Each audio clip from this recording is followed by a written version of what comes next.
Knicks fans, everyone is watching the Knicks and expecting a backup guard to fill that final roster spot, but what if the front office pivots? Possible names would include Amir Coffee, Chris Boucher, and Trey Lyles. There isn't anything out there that's linking them to New York yet, but Leon Rose moves in silence, and one of these names could be next. All signs recently have pointed to the Knicks targeting another ball handler, and it makes sense. Campaign is likely gone and the team could use a steady backup guard behind Jalen Brunson. But here's the thing, the Knicks have shown time and time again that they value fit, depth, and flexibility over just checking boxes. They're in no rush, they're hard capped, but they still have room for one final veteran minimum signing. And while guard options like Marcus Smart or Malcolm Brogdon are getting more buzz, there's a real case to be made that this last roster spot goes to a wing or forward, someone who can give you versatility and insurance but will not demand big minutes. Let's talk about 3 names who fit that exact mold and why each of them makes sneaky sense in New York. First up, Amir Coffee. At 6'7", he's a switchable wing who's quietly carved out a real NBA role with the Clippers in recent years. Coffee isn't a scorer, and that's fine. The Knicks do not need buckets from their 13th man. What they do need is someone who can plug into different lineups, defend multiple positions, and hold his own when injuries hit. He played in 72 games last season for the Clippers and averaged 24 minutes per game and 41% from three-point range, and almost 10 points per game, which is a career best. He knows his role, plays within himself, knows how to stay ready, and wouldn't come in expecting a big role, which is exactly what you want from a vet min addition.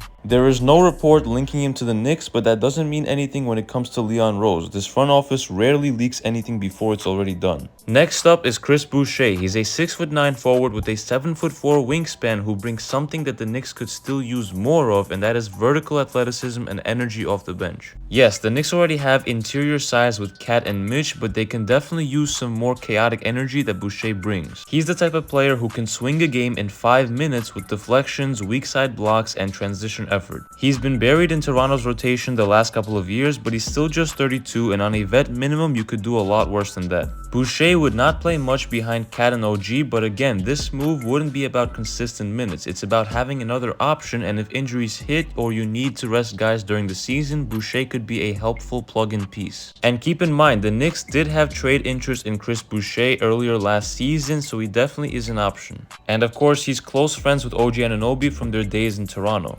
The third name is Trey Lyles, who's been a steady, dependable contributor for the Kings over the past few seasons. He's not flashy, but he's smart, physical, and shoots just enough to keep defenses honest. Lyles has been in playoff rotations, he doesn't panic, and he's capable of guarding multiple positions in small ball lineups, something that the Knicks have leaned on more and more since adding Bridges and OG. Now, Lyles may be holding out for a bigger role somewhere else, but if the market dries up and he's still available on a minimum, the Knicks could easily swoop in. And also, don't forget that Mike Brown was his coach in Sacramento a few seasons ago, so they definitely have some chemistry there. And remember, the goal here isn't to sign a 25-minute per game guy, so it's to find someone who can step in if needed, won't complain about minutes, and fits your system and culture. Lyles checks those boxes, but now let's be real, none of these names have been linked to New York. Nothing from Ian Begley or Shams, but that's exactly how this front office operates. Leon Rose does not play the league's game. Think about how many of the Knicks' recent moves came completely out of nowhere, Guerschon Yabusele for example. So I would totally not be surprised if this next move comes completely out of left field. Coffee, Boucher, Lyles, these are quiet names, low maintenance guys, solid culture fits, and perfect fallback options if the right guard does not materialize. The Knicks could still go the guard route, maybe Marcus Smart, maybe Malcolm Brogdon or GP2, but if they pivot and add a wing or forward instead,